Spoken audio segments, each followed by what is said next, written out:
Before we get to today's show, I'd like to invite you to become a part of this show. If you have hiked the John Muir Trail, whether you section hiked it or through hiked it, or if you intend to hike it in the future, then give us a call, 818-925-0106, and please leave a voicemail telling us a little bit about your experience, a memory, a hardship, what you're looking forward to, or how it affected your life positively or even negatively.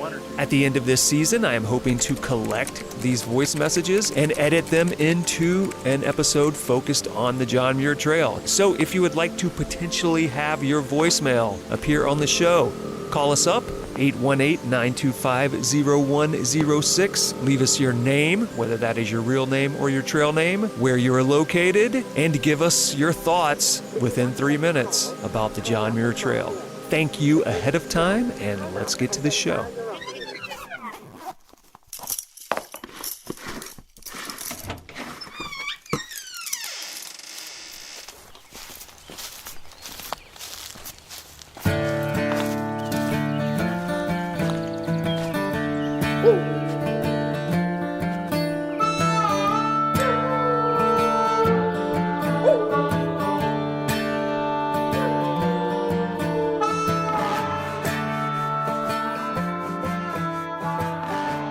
Hey everybody, welcome to episode 87 of the Go Get Outside podcast. This is your host, Jason Milligan.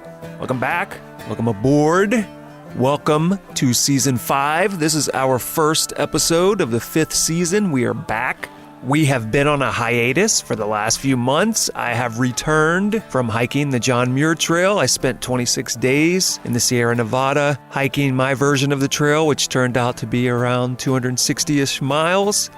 And I'll apologize ahead of time because I am sure it will come up throughout this season. It might even be the overarching theme because people I met on the trail will end up on the show this year, and I'm also hoping to do an episode devoted to the John Muir Trail before the season is over. It is definitely one of those lifetime experiences that sticks with you moving forward, and I would highly recommend anyone listening to this show do something of the sort for themselves. But that is enough about me. Let's get to this episode. Today we are talking to Daisy Martinez. She is an ultra runner, a mother, a wellness and environmental advocate, and I really think this is a great episode to start out the new season. We're going to talk about a lot of the typical things we talk about, like why she's gotten into these activities, why they are important to her, but we also are going to talk a lot about depression, even a bit about dealing with suicidal thoughts and attempted suicide, and mental health issues in general. So I think this is one that maybe a lot of people will be able to identify with. I know there are certainly things that we talked about that I identified with because sometimes I struggle with depression and just feelings that nothing that I do matters or is important. I think a lot of us feel that way, and this is an episode where we discuss some of those things. We also talk a bit about the environment and balancing being a mother with personal pursuits. So welcome back again, everyone. We've got a full season ahead of us, and let's go now to Daisy Martinez.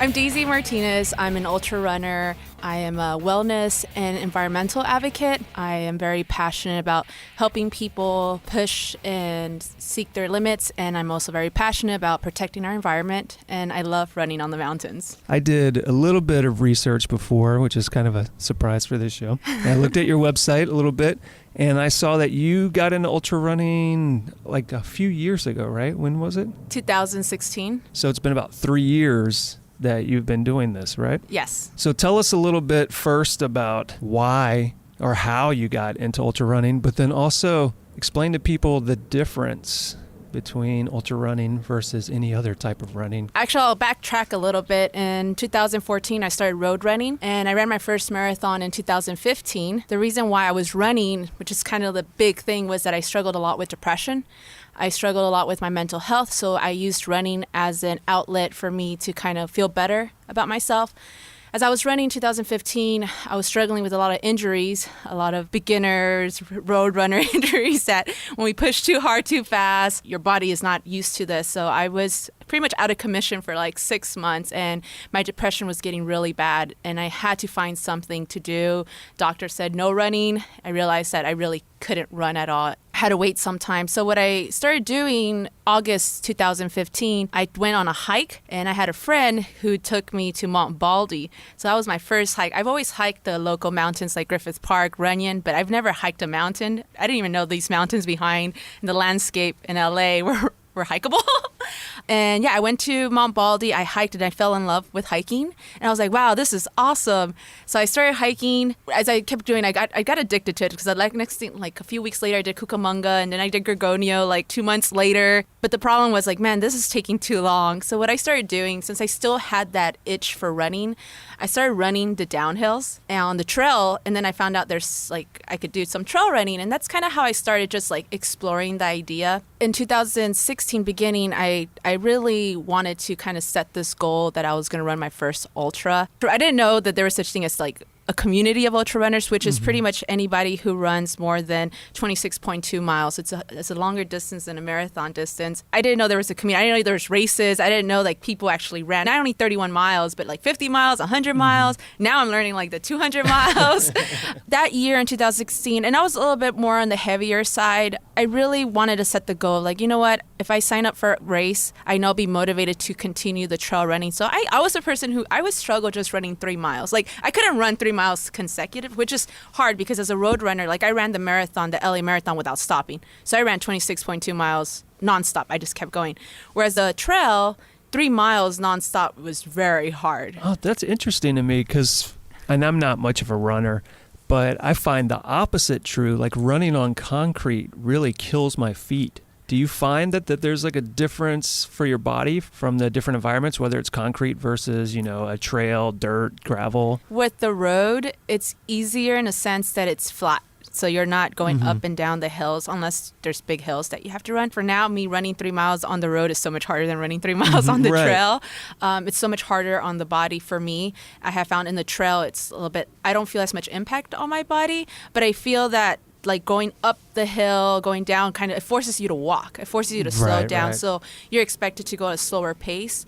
And also if you're at higher elevation, if you're running on Mount Baldy, you can't really run because you're like, I can't breathe. I need to breathe. Yeah, you mentioned that like that was one of your first big like outdoor hikes was Baldy. And Baldy, I forget, what is Baldy? It's like 12,000, 11, 10, 12, a little bit over 10, right? Yeah. So if you weren't used to that, did you have any altitude adjustment issues? Oh, yeah. I halfway up the Baldy Road, I think around 7,000, I had to stop and I was like, is this normal? I can't breathe. Right. So you weren't aware that was going to be an issue, no, right? No, I didn't. So, but my friend was really nice. He was just like, take it easy. You're doing great. Focus on your breathing. And we just took it one step at a time. Yeah, because that's one of the things that it can really take you by surprise, which is you hit like 8,000 feet, maybe 10,000 feet. And then all of a sudden you're like, why do I feel like I want to throw up? Why do I feel so tired? Yeah. Yeah, if no one's there to warn you about that or let you know, like, yeah, take it super easy, you could get yourself in big trouble. I did Mount Whitney for the first time in 2017. And when we got to trail camp around 10,000 and we were going up the 99 switchbacks, I was like, man, this is tough. And then when I got a trail crest, that 1.9 miles, that's a little sign you see to get to the summit, I was like, that's not 1.9 miles because it took me like almost 3 hours to get from there to the summit. It's so hard. You're taking a step and you really feel like you can't breathe. But your body feels fine, but you feel like you can't breathe. And I know friends that have struggled with altitude sickness. As much time I spend on the mountains, I still struggle with altitude sickness in the sense of like when I go to Gorgonio, I can feel it above now. Before I used to struggle a lot in 8,000 and now around 9,000 I start to feel it more because I spend so much time on the mountains. But I would take like ibuprofen and stuff. Like I started learning tricks to manage it and with my breathing as well. So I grew up in Louisiana, so I grew up at sea level. So before I moved out here, I spent very little time at any kind of altitude. And I was the same way. Like early on, if I went to like 6,000 feet, I would feel it and I would feel sluggish and I would be like, why am I so much slower? But then I've been out here for like 17 years now. it's built up a little over time. And I just finished John Muir Trail a few weeks ago. I went northbound, so I started near Mount Whitney. So that was one of my first like high elevations was hiking up there. And I've gotten to the point now where like 10,000 feet, it doesn't start to bother me till around there. But I had that same problem. I went up from Guitar Lake, and that last stretch took me like a mile an hour with a day pack just because I was so tired just from the altitude. But the nice thing was from that point on, the rest of John Muir Trail is all at altitude also. But I started, 14.5. I started to realize as I went on, like, oh, now I don't feel it till 11,000. Now I don't feel it till 12,000. And then by the end, I didn't notice it at all. So yeah, there's definitely that adjustment your body slowly makes, and you kind of don't even realize it happens until you bring another person and they have to deal with it. And you're like, oh yeah, this is a problem. A lot of people tell me like, how do you do it with the altitude? Like, I struggle. I'm like, you just have to go and do it. And I don't have a secret formula. I don't have a secret. You just have to spend as much time at that altitude so your body can kind of get used to it. But I still struggle. I've lost count how many times I've been to Mount Baldy, but this year, at least 2 to 3 times a month just for training. It's not close because it's still like an hour drive, but it's the closest, highest mountain. And I feel very comfortable on that mountain, like regardless of what time of the day I spend there. And that's another thing a lot of people tell me, like, how are you not scared of hiking in the dark or running in the dark? And I tell people that my advice would be to hike the trail in the day and get used to it. And then you could feel comfortable going in the night.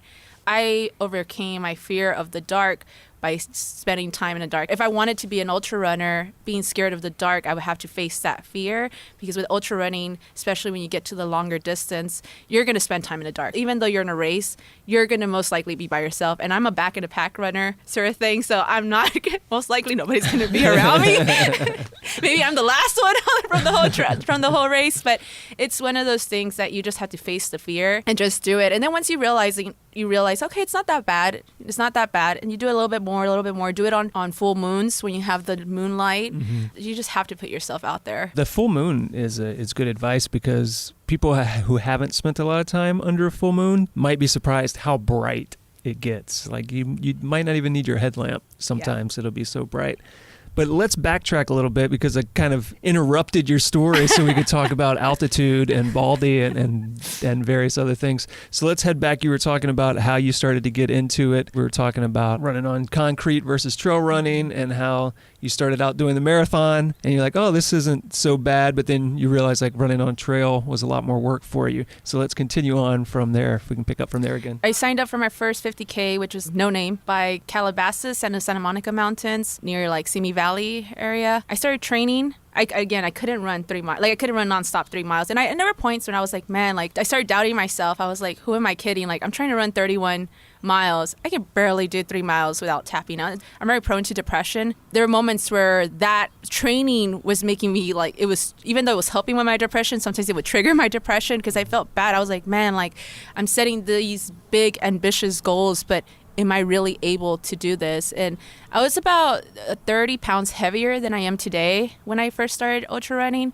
So it's that mind. You see all these trail runners, you see them a lot skinnier than you. You feel like you're kind of like an outlier. It was hard. I was like, no, I want to do this. I want to run an ultra, and I know I can if I set my mind to it. So I just kept running. I kept training.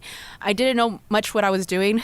I thought that you train ultras the same way you train road marathons, by mileage. You're like, okay, if I need to run 30 miles, as long as I get a 20-mile run in, I should be fine. And I did a marathon, so I should be fine. But I've learned, oh man, my first 50K was so painful. Like, just thinking about it, I trained for it, but I learned a lot. I'll take you to the race. I was cramping pretty much after mile 7, all the way to 31 miles. I was in so much pain. My legs were just crampy. I was crying pretty much the whole race. But I wasn't doing it because I wanted to get the medal, or I knew that I'm way past the cutoff time. But the race director was really nice. She was like, well, you feel like you want to keep going, you can keep going. Let me. And then there was a point where they couldn't get, like, I had to get myself out of the mountain. And I was like, you know what? It doesn't matter the time. I just need to finish this. And there was other 50-mile runners. Let me just finish this. And I took it one step at a time. And it took me 12 hours over 12, I think 30 minutes. It took me over 12 hours for a 50K, and that's a really long time. Usually cutoff is around 9 to 10 hours, like 10 hours. So 12 hours was a really long time. Were they packing up when you were finishing? Yeah, pretty much. They still have all the 50Ks are done, but the 50 milers, most of them were done too. I felt amazing finishing this. I think with road running I was chasing medals, and with ultra running, I don't chase medals anymore. I set a goal for myself, and it's about achieving it. So I do it for myself. Like, I can push my limits if I allow myself to push the limits. Stepping outside your comfort zone. And that's kind of right now the big message I'm trying to give is encouraging people, like, even if you have crazy wild dreams, like, you don't think you could do it right now. Just because you can't do it right now today doesn't mean you can't prepare yourself to do it in the future. And I strongly believe that. And that kind of takes me to the fall next year. So they had recently opened the Backbone Trail in the Santa Monica Mountains, which is 68 miles. And I was like, oh man, the longest distance I've done is 31 miles. What if I run the Backbone Trail? In the beginning, again, this is the New Year's resolution. In January, I was like, you know what? And the end of the year, I set a date. I was like, December 7, I think it was 17. I'm going to run the Backbone Trail. Since the beginning of January, I was like, I'm going to run the Backbone Trail. I don't know if this is the longest distance I've done 31 miles, but I'm going to do it. I don't know how. Halfway through the year, the goal kind of like, I wasn't being serious about it, but as I was getting closer, I was like, okay, if I'm really going to be serious about this, I really need to like step up my game with training. Midway through the year, I throw a breakup. So I was like, okay, I need to focus on ultra running. Ultra running makes me happy, and and especially with my mental health, because it got really bad in 2017. Well, I've always struggled with mental health, like to the point where I was suicidal. I was running a nonprofit as well. So it was a little bit, I was overwhelmed with a lot of stuff. Did get to the point where I kind of started like trying to overdose with pills and stuff like that. And I was like, okay, I really need to focus on a goal. And I realized when I focus on something greater than myself and put all my energy and attention to that, I feel better about myself. And I kind of am able to better cope with my depression. And I did it. And I just like, you know what? I noticed when I focus in ultra running, I don't get with really bad withdrawals. And it's been 2 years since I've had any suicidal attempts, which was amazing. I trained really hard for the Backbone Trail, and I had some friends. I was like, hey, can you guys pace me? I had it planned out. It was just a run. Like, it wasn't a race. It was a solo with the support of my friends, a solo run. I had friends for every section run with me. Then I had other friends that were with my car meeting me at certain locations to help me with the refueling. And my goal was to do it under 24 hours. So I was like, I'm going to run 68 miles in under 24 hours. I guess the big goal was just in a day. And this is a goal just for you, right? No one else is doing this. No. This is just you doing this, right? So you don't get to watch other people run by and then tell yourself, well, they're finishing, so I feel obligated to finish as well. This is strictly your goal. So you're the only one, and maybe whoever's there to, whoever friends are supporting you are the only people there to drive you to complete it, right? Yeah. And that's it. It wasn't. I wasn't going to get a medal. I wasn't going to get someone waiting at me at the end of the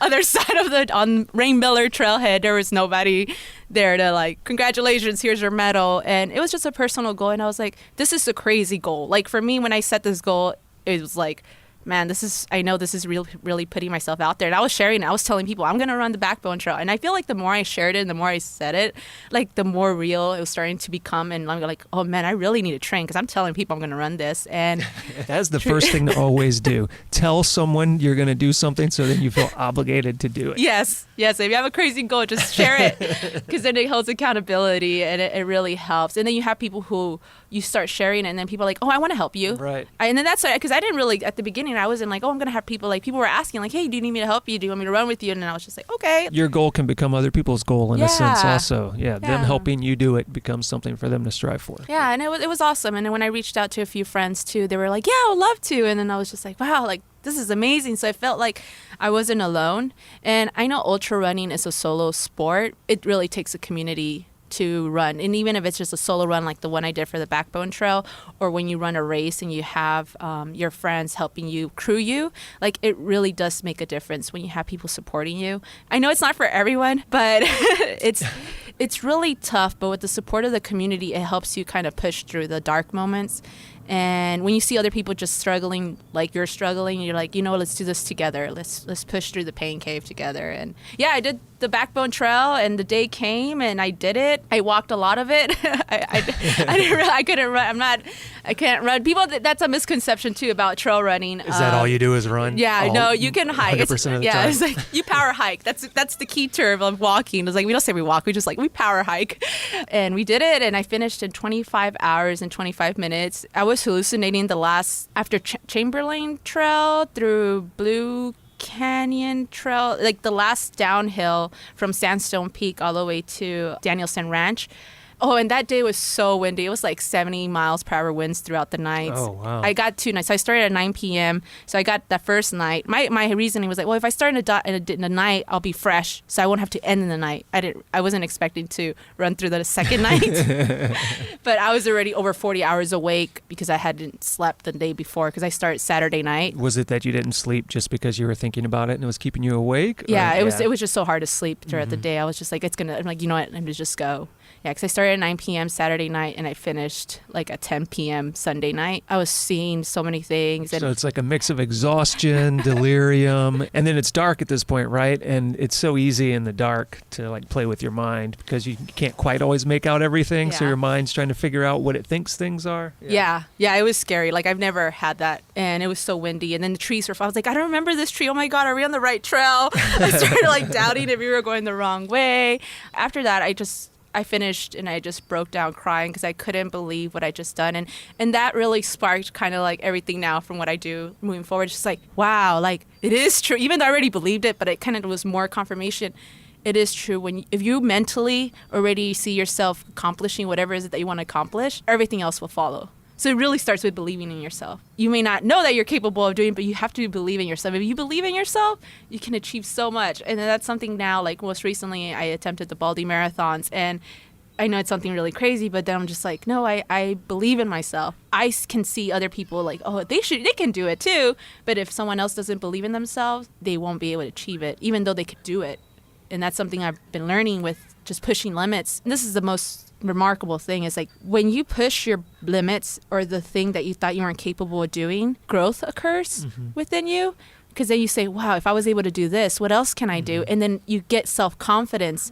Confidence is everything. Like I feel like if you don't have confidence in yourself, you limit yourself with so many things. So you create opportunities for yourself. When you push outside your comfort zone, you experience a moment of growth and you allow for other opportunities to come in your life. You're saying a bunch of things that I think are really important because I think it's easy for people to like look at people who do sports like ultra running or anything that socially people think of as extreme, and then they think like, oh, these are people are chasing adrenaline, these people are crazy, why are they doing that? And you're bringing up one of the really good reasons to do it, which is when you set a goal for yourself that seems like something maybe you can't attain and you work towards that, like you were saying, it gives you confidence whether you succeed at it or not.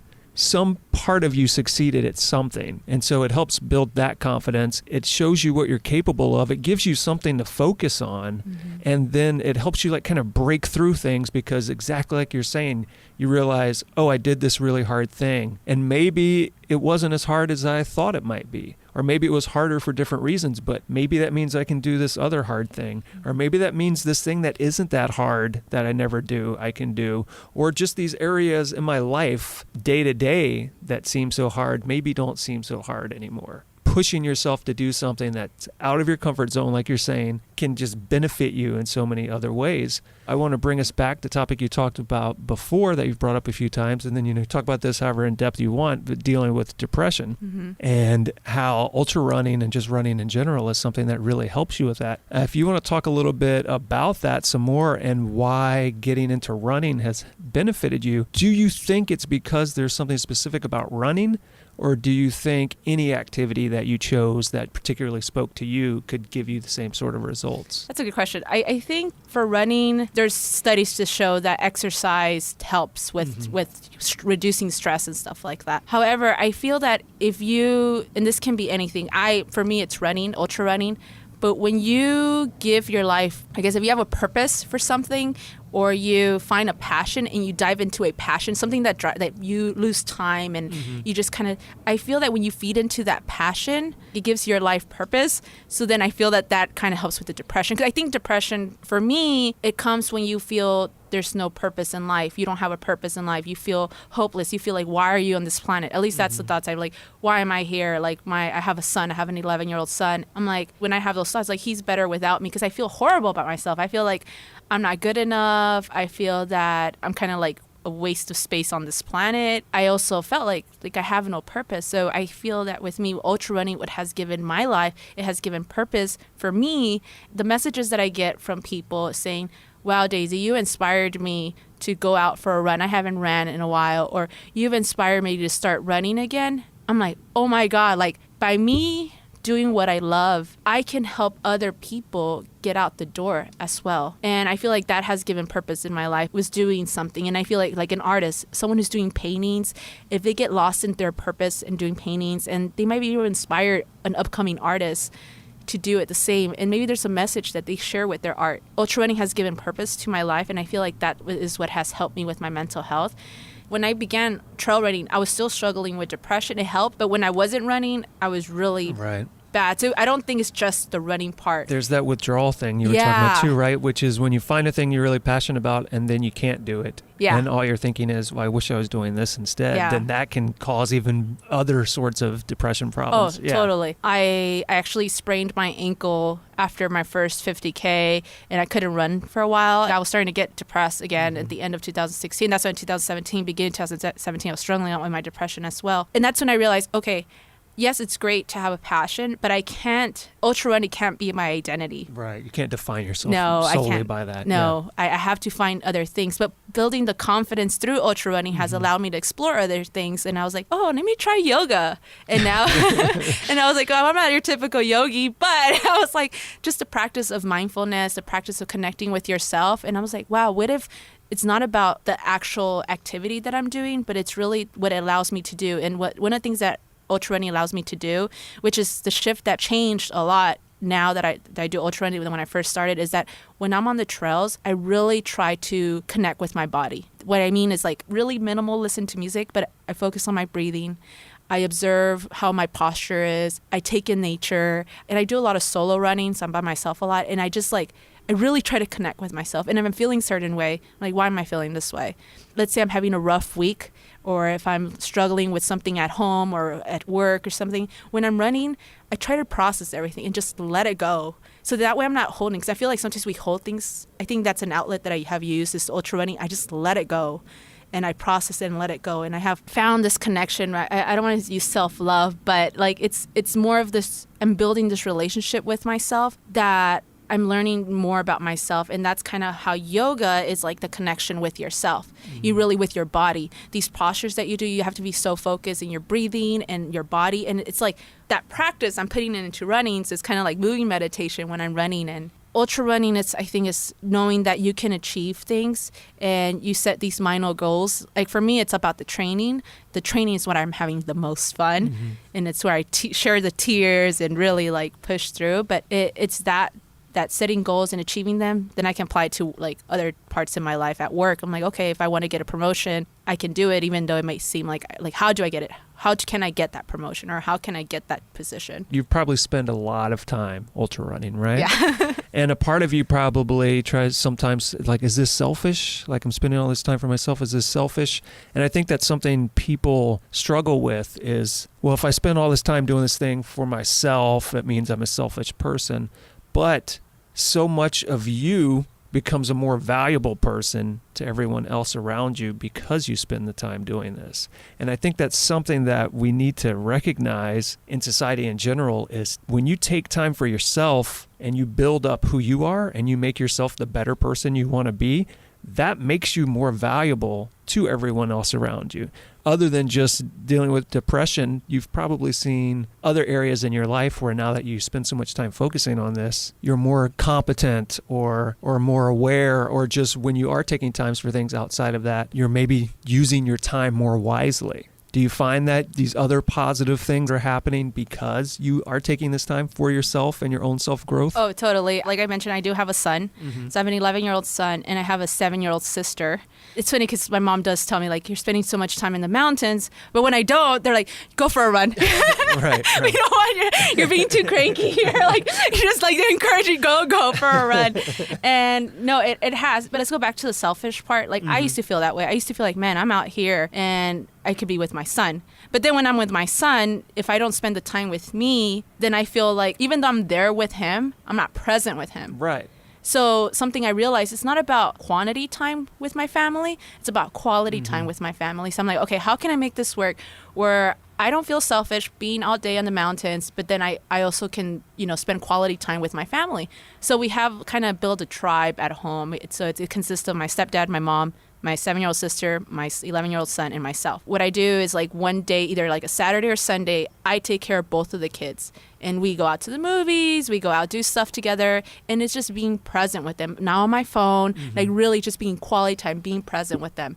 And then the next day, or whatever the other day of the weekend, my mom or my stepdad take care of the kids, and then I go out and I spend all day in the mountains, like from sunrise to sunset. I don't feel selfish because then it's me time. Because Monday through Friday, I work 40 hours a week. We do homework with the kids, put them to sleep. So that's time, spending time with the family. So there's no me time. And that's why, like, one things that I started doing is going to the gym first thing in the morning, because if I go to the gym at the end of the day, I'm exhausted. I've learned that when you put yourself first, it's not that you're being selfish, but in order for you to give it your all at your work, with your family and your relationships, you can't do it until you first put yourself first. And I feel like most of us, what we've done is that we put everything first before us, and then we get like the crumbs of the pie left for us. And that's something that may lead to mental health, because you're overwhelmed. You do everything for others, but you forget to take care of yourself. I think the danger too, and I see this sometimes with parents, is you lose a sense of identity. And your identity becomes, well, I'm a parent to these children, which is great. It's great that people devote their time to their kids. But if you also don't have a sense of identity, what are you sharing with your kids? And then the kids grow up and go away. What does your life become then? Then suddenly you have to find an identity when you've spent 20 years letting your identity slip away. Letting yourself become something that you can share with your children or with other people, I think, is super valuable. Absolutely. I feel like, especially with something like ultra running, I try to encourage my son. I'm really trying my best. I was 17 when I was pregnant. For me, it's like I don't want my son to have to live my dreams. Because I feel like we put that pressure. We didn't do our dreams, so we put pressure on our kids. I want my son to see me as an example that whatever you want in this world, you can make it happen. You just have to work hard, and you have to dedicate time to it. Like, he likes to draw, and I tell him you have to practice drawing to make yourself better. Like, you're good, but you can make yourself better by practicing. So it's one of those things that I just want to lead by example. And me doing ultra running, like, this is a thing that not that many people do. I know a lot of ultra runners within the community. I feel like, a lot of it's normal, right? Like, we normalize it in a sense. But when you look at it in the outer world, like my coworkers, like, you're taking a vacation to run every day, or like all day. Like, that is not really a vacation. It's more like, even if something like ultra running, if I dedicate something, but this is what I love, regardless of where it stands in the world, like you can find a life through it. And right now that's what I'm trying to work. Is like I want to make a living doing ultra running. I still don't know how I'm gonna do it, or helping people. And I want my son to see me as like, wow, my mom followed her passion, regardless of, like, it wasn't about the money, it wasn't about what society thought about the career. It's like she really followed her passion. As a parent, it's leading by example. And I feel like that's what kids see. Kids don't see what you'd say. Kids see what you do. And if you're following your passion, if you're working hard, lead by example. That's what, like, in the morning, like, he's like, I'm going to start setting, like, my alarm clock so I could wake up early in the morning. And because he sees me waking up early in the morning. So it's like they pick up our habits. So it's like you lead by example. So it's not really being selfish. I feel like put yourself first. It's not being selfish. It's you making yourself a better person so that you can help on other parts of your life. I think it's funny what you said, where people tell you, well, that's not really a vacation.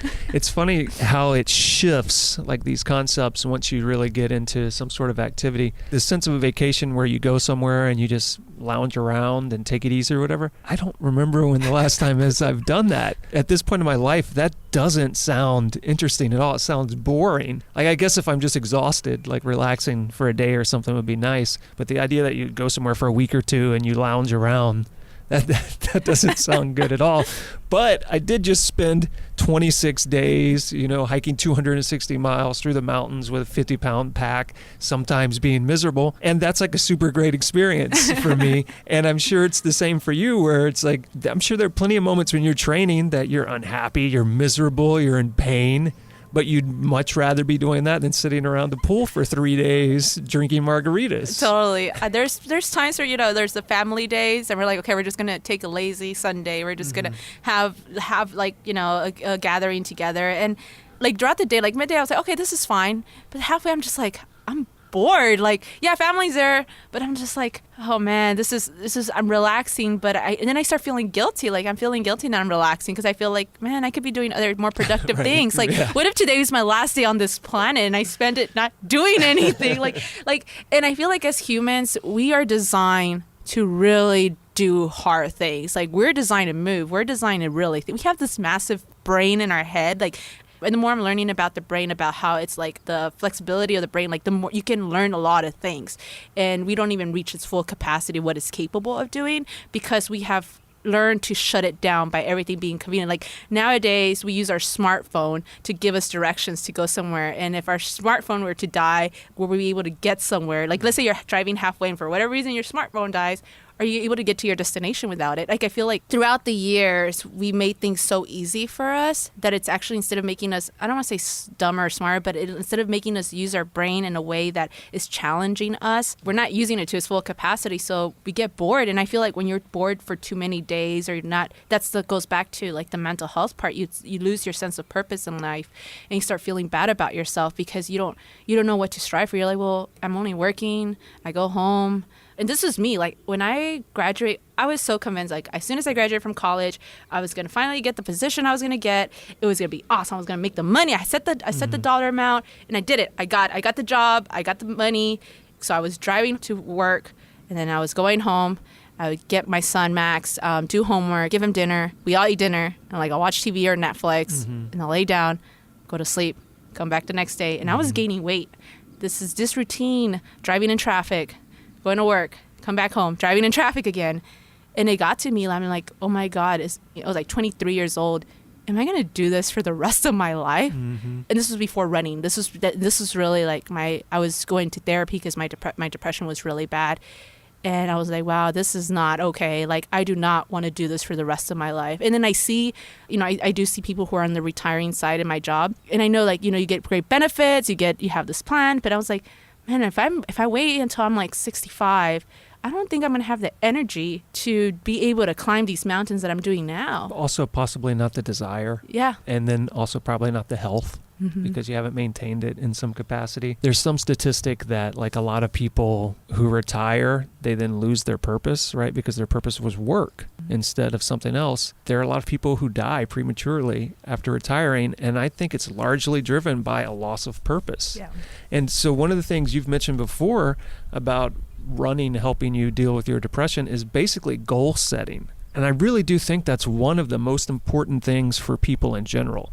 To constantly be setting goals for yourself, because that gives you a thing to work for. And it's not attaining the goal that's important, it's the work to get you to the goal.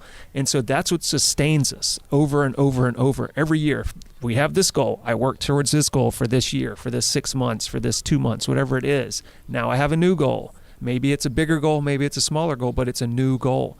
And if you continue to do that, it leads to a better life, hopefully a healthier, happier life. And then hopefully you don't just retire and have nothing to do and you don't know what to do with your life and then you die 2 months later. Yeah, I totally agree. And I feel like that's why for me, and it may be different for everybody. Everyone has different reasons for running. But for me, it's never about getting the medal at the end. Like, for me, it's more of the training. I want to train so hard that when I do the race, I have so much fun at the race, because I feel like you either pay in race day or you pay during training. I'd rather shed the tears. I'd rather do all the suffering during my training so I can really enjoy the race, enjoy the time with other people, share a great time together with the volunteers, and, eating the buffet that you have at the aid stations, going all crazy there. And it's really like, just connect with the community. But if you're suffering, you're not able to connect with the community in the same way because you're in so much pain.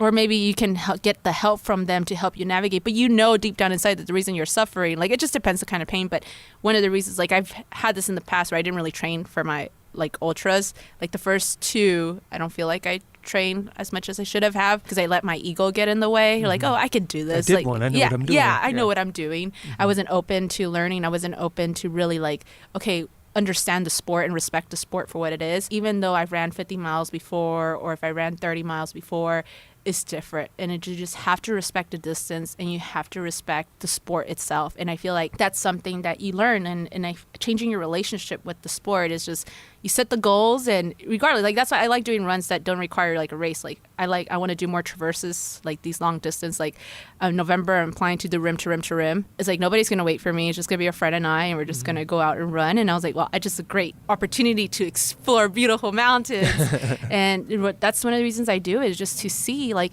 man, our planet is so big and it's so beautiful. And this is like one thing, like I used to watch National Geographic videos and I'm like, wow, like that's real. Like that's really on our planet. And the more I discover, I was like, wow, we have really beautiful places on this earth. And that's kind of what leads to my advocacy for the environment and why I really want to encourage people to do their part, whatever it is that they can with what they have, to kind of reduce their footprint on Earth from the environment perspective. And it's because our Earth is so beautiful. And it's not the Earth that's destroyed. It's that the life on Earth, which means that we are pretty much slowly killing ourselves. The Earth is 4.5 billion years old. Like the Earth is going to be fine without us. It's actually going to do a lot better without us. It's like, do we want ourselves and our kids and our grandkids to be able to explore its beauty? Or do we not want that? Like, do we want to continue the human society here? And I think people forget that it's not about the Earth. It's about us enjoying the Earth and the beautiful things. Like animals are going extinct at a big rate. And so the more I discover and the more I explore the trails and the more I run, it's just more motivation. Like, oh man, this is amazing. And it's free. I don't have to pay thousands of dollars like you would in a 5-class hotel trip and like luxury place. Like you can travel, you can do this in a very minimal cost. Yes, it's a cost with gas and food and gear, but it's not like unreachable. I feel like we just have to prioritize our expense. If we can spend $1,000 on an iPhone, I think we can make something like this possible. Yeah, one of the things that comes up on this show every once in a while, talking about what you're bringing up about the environment and man's place in it, is I think socially we're moving to this concept, and I hope we get there sooner rather than later, but recognizing ecosystems and recognizing that humans aren't the conquerors of the earth, but that we're members of an ecosystem, and that what we do affects everything else and everything else affects us. And so we need to all learn how to cooperate, we and the natural environment, so that we can all benefit each other. Yeah. Because when we just try to exploit, you only have so much time that you can exploit something before you just use it up. It's part of the definition of exploiting, is you take a thing and you use it until it's gone. That concept has to go away because that is not sustainable. Yeah, I agree. And it's hard. When I had my nonprofit, so we used to do trail cleanups, and we advocated a lot about reducing waste. And the thing I'm noticing, and even myself, I feel like there's no such thing as a perfect environmentalist. Like there's so many environmental issues. They kind of pick one topic, and then they do whatever they can to fight that topic. But with like waste, it's kind of like I see it, and I see it's like people truly want to reduce their waste, but then when they're out in their day to day, they realize, there's convenience. Right. And there's also an infrastructure built around that. Yes, that's a society. Yeah, like you go, and I will catch myself too. Like if I were to go buy like food to take out, and then I get the bag, and I'm like, oh my God, I'm taking it home. Why are they giving me all these utensils? And I have to sometimes remember, oh, no utensils. And even when I tell them no utensils, they still put the utensils. And they're usually really confused. Yeah. I'm like, no, I have a fork. I don't need yours. Yeah. You don't want it? Yeah. Or I say, oh, no straw. And they put the straw in there. And like when you ask for it, they're like, oh, I don't need a bag. I'll just take the food. Like people are confused. And it's just like, you try your best, but then you can't. And then that becomes, I have found, and then it was actually at one point, it was triggering my depression where I felt like, oh my God, like I'm trying so hard. I'm doing everything I can, but I feel like I'm fighting a wall. Like, or I'm like, it's just, it gets frustrating. I know I can't be a perfect environmentalist, and I had to accept that. I'm like, you know what? I'm just going to do what I can with what I have and just be okay with that, and not let other people's opinions or the external world impact what I'm doing. Because if I let the other external people get that in, then I'm not going to do anything. And not doing anything at all is worse than doing something. Which is a lot of times like kind of the cynical argument and the pessimistic argument people will give is like, well, so what? What difference is it going to make? Yeah. And then it's like, well, so you can continue to be a part of the problem. Yeah. Or sure, maybe you're a tiny drop that isn't. But then maybe because you're the tiny drop that isn't, somebody else becomes a drop. Yeah. And then that's how you institute change. Yeah. You start with a little thing, and then someone else does a little thing, and then more people do little things, and a lot of little things become big things.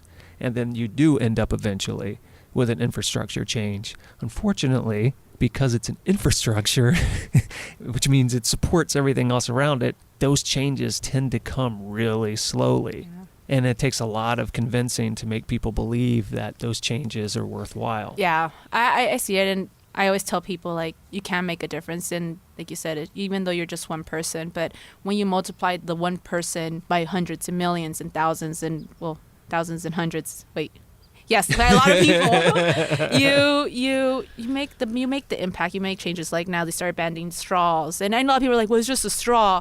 Yeah, but it's not just about the straw. It's about the message that we're trying to create with the plastic straws. It's not about just the plastic straw. It's the fact that our oceans are being polluted, and by like 2050, which is like 31 years from now, there's going to be predicted more plastic than fish in the ocean. It's about raising awareness about plastic pollution, which many people don't know or are not aware about plastic pollution. And something that was very, I was spending a lot of time advocating for was that a lot of people think that we get most of our oxygen from the rainforest and the trees. We get up to more than 70% of our oxygen from the ocean. Last time I checked, we need oxygen to breathe, us humans here on this planet.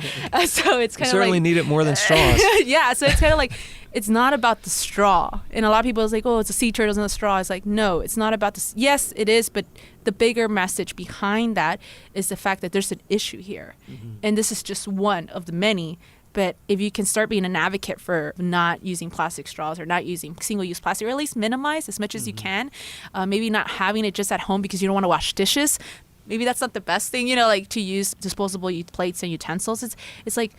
It's about raising awareness about other bigger issues. And I know it could be overwhelming. I think any environmental, when you look at the bigger picture, it's like, it could be very overwhelming because you're just like, wow, I'm just one person. Like you said, it's one person. I don't feel like I have a big impact, but it takes one person to really make a difference. And when you start multiplying those one individuals, that's where change happens, like you mentioned. And I don't know, it's a tough one. Yeah, some of the difficulties too, particularly like the straw ban is a good example of this, is the outreach. It's hard to get the message across. And bans are tricky because as soon as you ban something, people are like, oh, you're taking away this thing from me, or you're taking away this freedom. And so they immediately get defensive.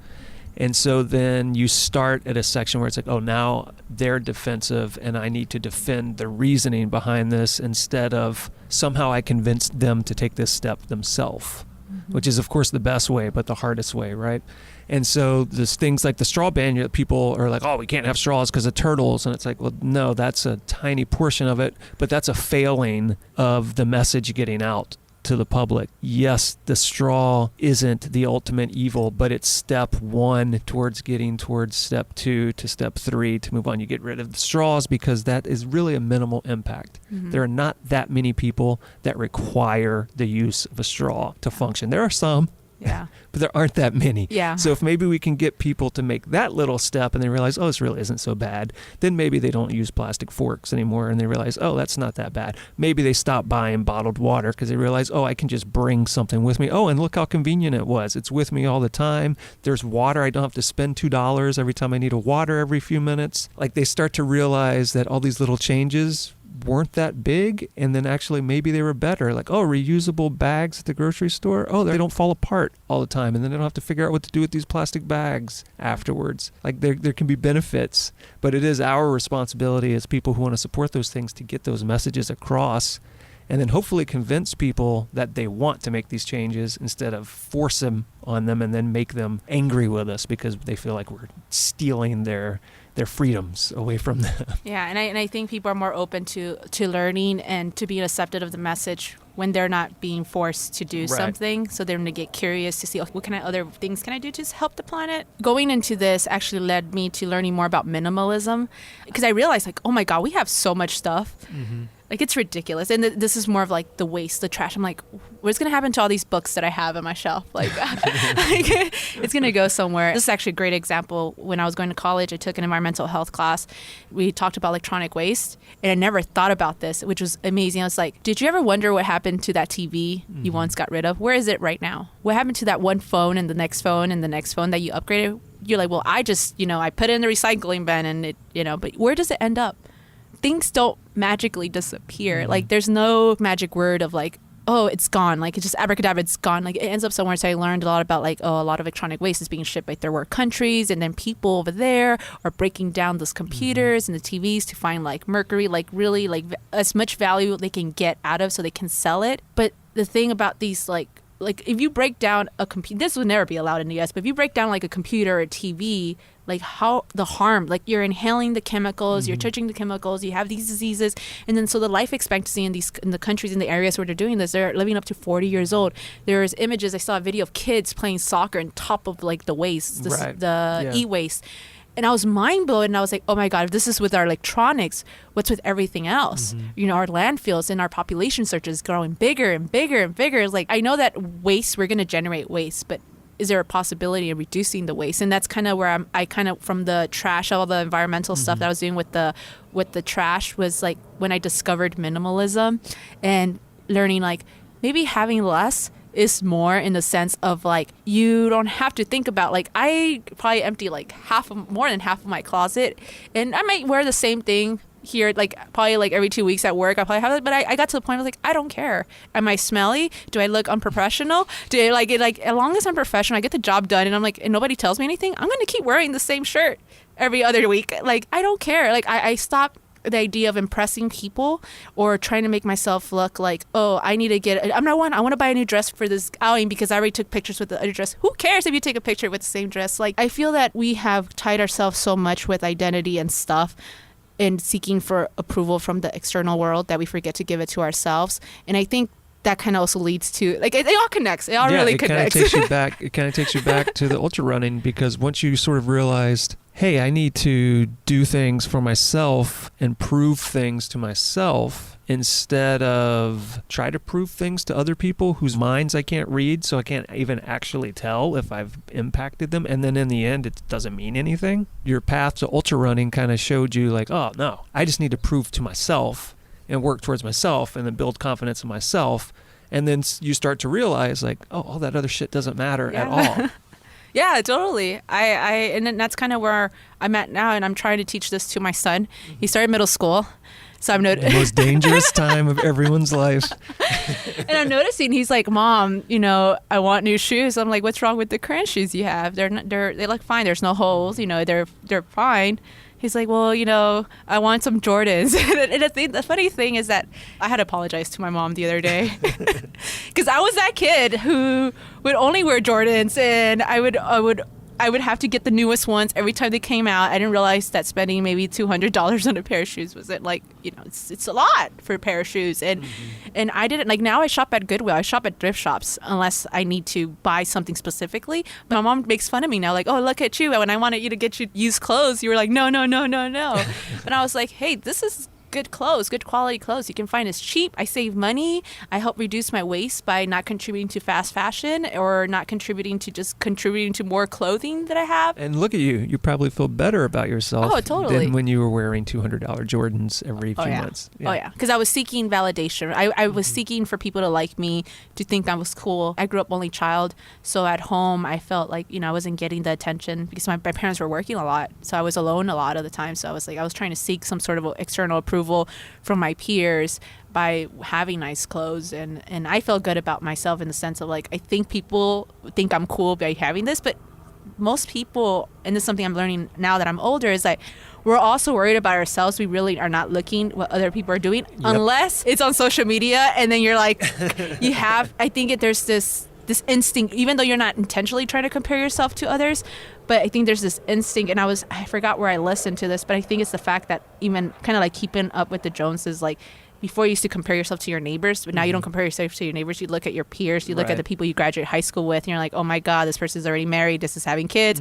I'm not married, I don't even have a partner. And like you start, if we just remove ourselves, if we catch ourselves, because it's going to happen, and like, yo, shoot, I'm comparing myself. Let me get off this app. Instead of feeding into it and making yourself feel worse, it's kind of like, I'm on the journey I'm supposed to be, and it's okay. Everyone's on their journey they're supposed to be. There's no right or wrong way. And I think success and fulfillment comes to whatever it means to you. What's success and happiness and fulfillment for yourself is not the same thing as the person next to you. And that's okay. Because imagine if everyone loved ultra running, it's already it's already hard enough to get into some races. I don't think I would, like, it's like if everyone just did one thing, that it won't be so boring, like, it's so predictable. So it's actually a good thing that we're all different. Like, maybe not everybody wants to be millionaires, and that's okay. Like, what if someone just wants to live in their van and travel the world and they're happy as they can be? That's okay. Like, I feel that you just have to figure out what makes you happy and just work towards that. You mentioned something a moment ago where you said you kind of realized everyone's worried about themselves. They're not all watching you.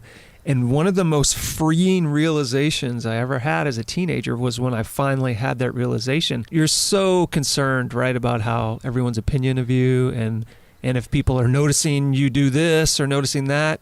And I remember having that realization one day where I realized, wait, everyone feels this way. They're not watching me. They think everyone's watching them. So everyone's focused on themselves, worried about what everyone else is thinking about them, which means no one's actually paying attention to what I'm doing. So it's okay. Yeah. I can stop worrying about that. And that was, I don't know, maybe 14, 15, whenever that realization occurred. And then it seemed like my life got so much better immediately just having that realization. And I feel like when you let go of that, you let go of seeking people's approval. I used to be a biggest people pleaser. Like, I think I would get the people pleaser award if there was one. Most likely to please people. Yeah, but I was so miserable as a result. Like, right. I would say yes, even though I meant no. Mm-hmm. And I realized every time I was saying yes to someone, I was saying no to myself. I think that was one of the reasons why I was struggling with my depression, because I was saying no to myself so much. Even though when I wanted to say no, I said yes. When you stop caring what other people think about you, I feel like you find the courage to actually do the things you want to do. Mm-hmm. And finding the courage to actually do the things you want to do will help you discover things that you enjoy doing. And a lot of people ask me, how do you find your passion? I'm like, well, your passion's not going to come knocking at your door saying, hey, I'm your passion here waiting for you. Where have you been my whole life? It's kind of like dating. If you just hang out in your house waiting for somebody to show up to date you, it's not going to happen. Yeah, you had to put yourself out there. That's the same thing. I feel like when you find the courage to try and experience things that interest you, you start realizing, I tried surfing. And I realized quickly, yep, this is not for me. I was like, I didn't realize how much of a work just getting off the shore. Oh, yeah, just paddling out. Yeah. I was like, I had my board, I had to have my swimsuits. Yeah, I was like, yep, I crossed that one off. I tried other things. You try it and you see, you know what, this is cool, but this is not something I see. And then you just try and explore different things. And then when you find I noticed that when I do this, time goes by really fast. Oh, I would like to learn more about this. And then you explore more of a subject or a thing that you start doing, and you sort of explore more and more, and then you find the community that's around that. There's a community for everything. I'm sure there, even for the smallest little thing. If you are passionate and you love something, I'm sure there's other people that you'll be able to find that. Even if it's, especially with the internet, you can find Facebook groups, meetup. I think the hardest step is putting yourself out there. So once you don't care what other people think about you, and you really allow yourself to just find the courage to put yourself out there and things that you're interested in, people are willing to help you. And then that's something I learned is people are nice. I thought people were all into themselves and they don't want to help you. But when you tell them, oh, you like that too?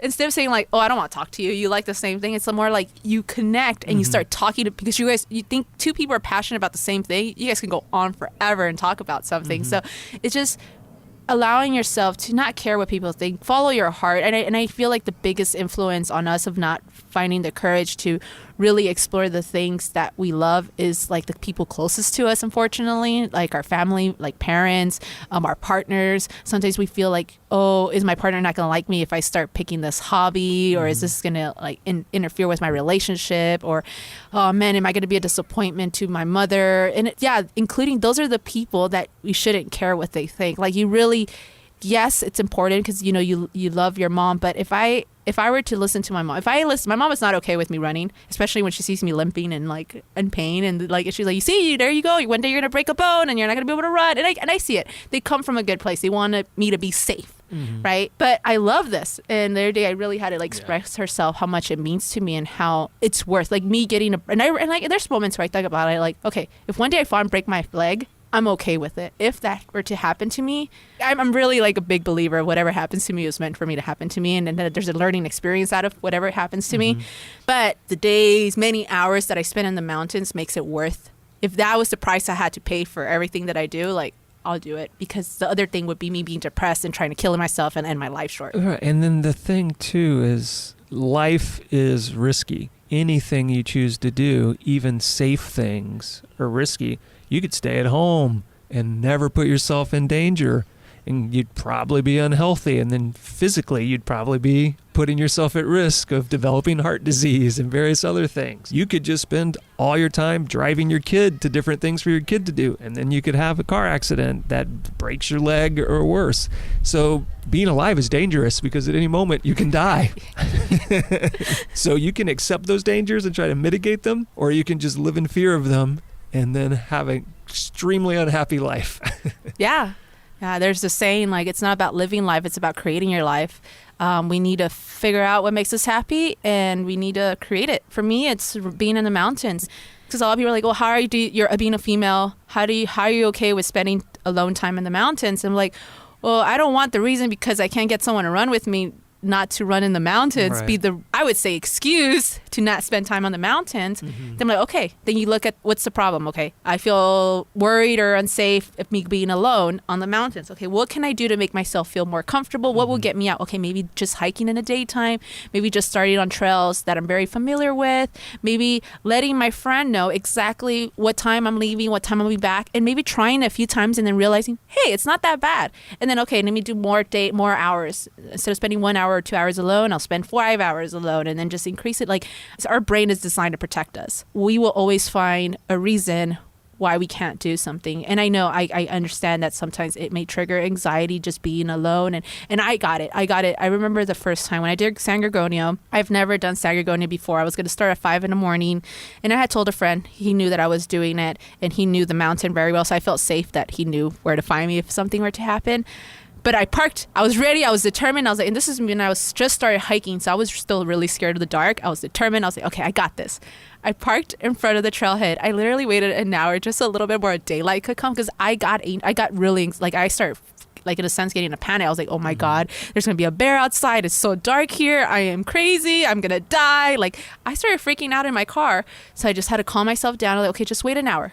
And then I had to wait a little bit until the sun came out. And, you know, that led to me ending in the dark because I started a little later and then I got lost. But I feel like if we didn't make mistakes, if I would have never gotten lost, if there were moments when I first started hiking, I did so many dumb things that now that I look back, I was like, I'm just grateful I'm still here.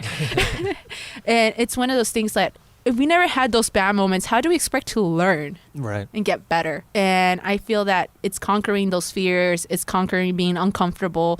It's pushing through that will allow us to really see, like, hey, this is not that bad. But you have to give yourself the opportunity to try it. Don't live in your mind. And sometimes things are worse in your mind than they actually are. Yeah, we're also not good at assessing dangers that we're unfamiliar with. So there's an assumption that things are more dangerous than they are. And then sometimes there's the opposite. There's the assumption that it's less dangerous. But yeah, a lot of times you have to kind of go find out, is this dangerous? What are the risks? Okay, how do I now mitigate those? And a lot of times you realize, oh, it's really not that bad. Do you carry a spot or inReach or anything like that? Have you considered it? Because that would maybe help people be less worried about you. I have thought about it. So it's like, it's more of like a cost, right? Like, so I'm thinking like, oh man, is this something I could afford right now? And I'm like, okay, is this something that I feel like I need it? I think if I were to do something like in the backcountry, like if I were to do some like the JMT or something in more for more days, like a whole week or something like that, I think if I were to do it by myself, I think I would invest in one like that, and like a spot or an inReach. But because I know I probably shouldn't wait until something happens to me too. And there's moments where I'm like, especially when I was training for the Baldy marathons, there's some backcountry, but I had a friend who had done the course with me, so I texted her letting her know I'm doing this specific part of the trail on the course, and she knew exactly where I was going to be at. For me, what helps is just letting someone know that I know can help me. So I'm not going to let my mom know where I'm going to be and what time I expect to back. Because it doesn't mean anything. Yeah, and that's not going to mentally it's not going to help me. I need to tell someone who I know will be able to reach out for help. Someone who knows the trail that I'm going to be on, and someone who isn't on vacation or isn't, like someone who can actually help me. So doing that, preparing ahead of time, especially because I'm going to be all day on the trail. Like, hey, this is my ETA starting time. This is my ETA finish time. sometimes I send them the link. This is where I'm parking my car. I did a lot when I was training for a Kodiak, a 50 miler in Big Bear. It was like my first time in Big Bear, so I was a little uncomfortable. I was like, oh my God, I'm car camping here. But I sent my locations of my car to my friend, and she lives like an hour away. So I was just like, here, this is what I'm doing. This is where I'm training. And it was one of those things where I was just like, as long as I let someone that I know can help me. And sometimes what I do, now everyone's going to know because I'm publicly saying this, I'll share, like when I feel like maybe I need to let more people know, is like I'll share it on my IG story. Hey, today I'm doing a solo adventure on this trail. So that's like, in case something happens, they're like, oh, there's my whole community now knows the last time I posted something, I'm on this trail here. So that's another way that I kind of just put myself out there where I feel comfortable, where I feel like if something were to, and there's been many close, well, not many, but a handful of close calls where this is actually one was in, I was doing Strawberry Mountain and I was trying to do the Mountaineers route and I got off track because it's kind of like sandstone, like the dirt. So it was really sandy. So every time I stepped, it would just go straight down. And it got to the point where I'm like, I looked down, I was like, the only thing I could think about is like my son, and I was just like, I'm gonna get out of here because my son is waiting for me, and that's the only thing I kept telling myself. And there was a moment, and I think I'm pretty good at not freaking out, because I feel like when you panic or you start to stress out the situation you're in, you know that, oh my God, I'm gonna die, oh my God, like I think you make it worse. I think staying calm, taking deep breaths, and I'm like, okay, they look at my surroundings, okay, how do I get out of here? Not whether I'm going to get, I was like, how do I get out of here? What do I feel comfortable doing? And I navigate through that. And that's one of the times where I was like, okay, I just need to be more aware and cautious of the things that I do, and maybe not put myself in those situations if I'm by myself, and just learning. But I feel like these experiences help us kind of like better navigate. I learn more about myself. I kind of have an idea of where my limits are. Like, I'm not saying I feel comfortable like class 2, class 3 climbing because I've done it in the past, but there's moments where I'm like, okay, I don't feel comfortable doing this, or there's too much snow. I went to the Sierra with my friend Sabrina Basin, and we went to Dingleberry, and we were trying to get to Midnight Lake, and there's a point where there's just so much snow, and we were like, you know what, we're gonna turn around. Like, it's not worth it. Like, let's just turn around. And it's just being able to make those calls. You have to trust yourself to make those calls and not let the ego get in the way. And I feel like sometimes that's what puts us in very risky situations, is like our ego gets in the way. Like, oh, I can conquer this. I'm like, oh, it'll be fine. I'm strong. I can do it. Well, there's also a certain amount of experience you need to be able to recognize. Yeah. Because it's easy to show up and then be, oh, it's snow. You walk in it. And it's like, well, a little more involved in that, a few more dangers than that. And so sometimes you need a little experience with it before you're able to recognize that. Like, I remember early on, like learning to recognize like river crossings. Before you've done any river crossings, you walk up to like a fairly large river and you're like, oh, that looks easy. And then you realize, oh, this is crazy dangerous. And then you start to see things that don't look visibly that dangerous, and you're able to recognize like, oh, that's dangerous here, here, and here. This is how you safely would get across that. And a certain amount of experience is needed to get you there. But you don't build that experience sitting at your house not doing it. Yeah, you have to go out and do it. One of the things I tell people, like, no matter how many times I've done Mount Baldy, once snow hits, I'm not on the mountain. I don't care if it's a little bit of snow. I don't care if you can use your micro spikes and your trekking poles. I don't feel comfortable, and I respect what I'm good at. And I was like, unless I go and take some self-arrest classes and learn how to really navigate through the snow and understand how snow works, because I feel like that's something I don't know, and I know what I don't know, and I don't have much experience with the snow. So I'm like, I'm not going to get on. I'm not even going to try. Maybe it's like common sense, but sometimes it just takes one wrong step. Or with snow, I have learned the few times that I've been in a cat, it's like, wow, like you can step and then you go straight down. And and I was like, oh my God, what if I get stuck here? I'm stuck in the snow. I could get hypothermia. Like, what if I can't get out? Like, just things that you start thinking about. Like, I'd rather take the time to learn and practice than just put myself out there. So I do think, like, get out there and do it, but also be aware of kind of what you're doing, and ask people who've done it before. If you want to do a trail on a mountain that you've never done before, I feel like especially on like Instagram, I reply to all my DMs. So it's like, when people ask me like, hey, I want to do this mountain, what do you recommend? I tell them like, hey, this is what I would recommend. Like, I tell people if they want to do Mount Baldy, I recommend going up Ski Hut and going down Devil's Backbone. It's more scenic, it's more beautiful. You can filter water at the ski hut, take a water filter, you carry less water. Like, I try to encourage that way. There's many people that get lost coming down if you do it the opposite direction, or take a friend that knows. But if you can't, ask. Don't be afraid to ask for help. I feel like sometimes we stop. There's the fear of us first, or whatever is that's stopping us. And then the other thing is the unknown. And if we talk it out, then it helps kind of like break the unknown. So one of the things we've been talking about a lot is, how goal setting and all these other things kind of help you lead a more rewarding life. So before we wrap up, what are your new goals? What are you working towards now?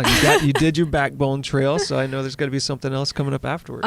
So I want to do rim to rim to rim. Rim to rim to rim. It's about Grand Canyon rim. Yeah, to rim, the Grand Canyon. Right? Yeah. In November. If hopefully, right now I'm kind of trying to navigate through an injury, so I'm not running. So depending how I heal from that, that's the next goal. And that's 36 miles, or is it more? 40. There's a 42 and a 46. Okay. Depending on which trail you take. And then for next year, it's like 9,000 feet of gain and loss, right? Yeah, something like that. And then next year, so I'm in the longest distance I've done 68 miles, and I really want to run my first 100-miler race. I want to do it next year. I don't know yet which 100-miler, and this is everything, and it goes back to the whole thing, what running means to me. I don't want to just run a 100-miler just to check the 100-mile off my list. Like, I'm really looking and navigating through which 100-mile kind of like is talking to me. I don't know yet. I'm kind of looking into Colorado, some 100 miles over there, but I still don't know yet. I'm still like, but I want to run the next race that it's really on my radar that I'm really excited, because that's why I ran the 50-miler, was Castle Peak 100K, which is up in like near Mammoth area in the Sierra area. So I'm just doing that because the mountains look phenomenal, and that's in August of next year. I just recently did the Baldy Marathon's 50K, and I want to attempt it again in May. I don't know yet if I'm going to do attempt the 100K or the 100-miler, but I'm just going to try to do as many loops as possible. So that's the goal. That's the next big thing that I'll be training for, is in May, the Baldy Marathons, and just trying to get as many loops as I can. Trying to train for that. As soon as, it just really depends on my current injury. I don't want to say I'm injured, because I feel like when you say you're injured, I just know that right now I got to take it, not run, and just kind of focus on recovery, because I haven't allowed my body to recover from all the training I did this year. So I'm kind of right now just taking it easy, but that's kind of the big thing. And hopefully one day my bigger goal is to do the 200-mile races. That's totally on my bucket list. That looks phenomenal. Just the course. For me, I run to explore beautiful places and just push my limits. Those 200-mile races look amazing. And yeah, just keep running and keep pushing limits and just see how far I can go. If people are listening and they want to follow along or keep up with you and see how you're doing, attaining these goals, where are places online that people can do that? Elements of Daisy is my Instagram, Facebook. I have my website, elementsofdaisy.com, where I do race reports, trip reports, things that I do. I'm trying to write more of my experience, and not just what I do, but kind of like share things that have helped me, so that other people can kind of benefit or learn from my mistakes and what I'm doing. I'm really big about that. I feel like when we share our journey, other people can learn from it. So I'm hoping that by me sharing my journey, some people may be able to like not have to go through certain things. I know everyone has to go through certain things, but maybe not all the things. And right. They can pick some things, like, like maybe train. When you train, don't focus just on mileage, but focus on altitude and focus on time on your feet. Simple things like that. But yeah, Elements of Daisy, my website, Facebook, Instagram. I'm very active on Instagram, and I do answer like DMs and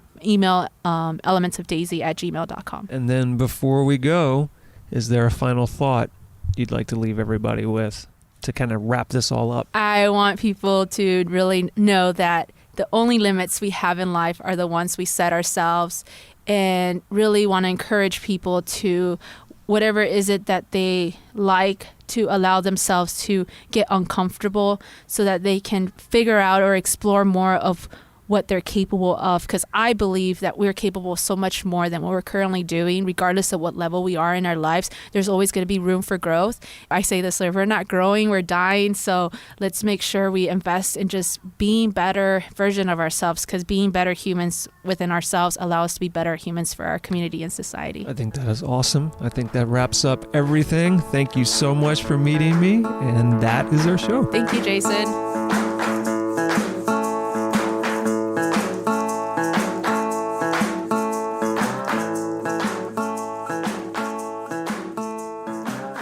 And Daisy did decide to go ahead and sign up for the 100-mile version of that Baldy run, so that is her big goal for 2020 and what she will be working towards from here. And for all of you listening, now is that time of the show where I tell you to run to our website, gogetoutside.com, where you will find photographs of Daisy in action and links to everything we talked about in today's show. And while you are there on the internet machine, your phone, whatever device you're using to access the internet, you should feel free to contact us here at the show. Let us know what you think. Let us know what you'd like to hear in the future. Let us know what you thought about this episode with Daisy Martinez. You can do that a number of ways. You can send us an email, go@butcherbirdstudios.com, or leave us a text message or voicemail at 818-925-0106. And as always, please go to your podcast purveyor of choice, subscribe to the show, rate it, review it if possible, and share it with someone who you think should listen. This episode of the Go Get Outside podcast was produced, recorded, and edited by me, your host, Jason Milligan. Additional help came from Griffin Davis, and as always, it has been brought to you by Butcherbird Studios. Next time on the show, come back November 1st, we will be speaking with Sada Al-Awadi and Alan Scheidley about establishing bouldering areas and bouldering routes in the United Arab Emirates. November 1st, Sada Al-Awadi and Alan Scheidley. See you then.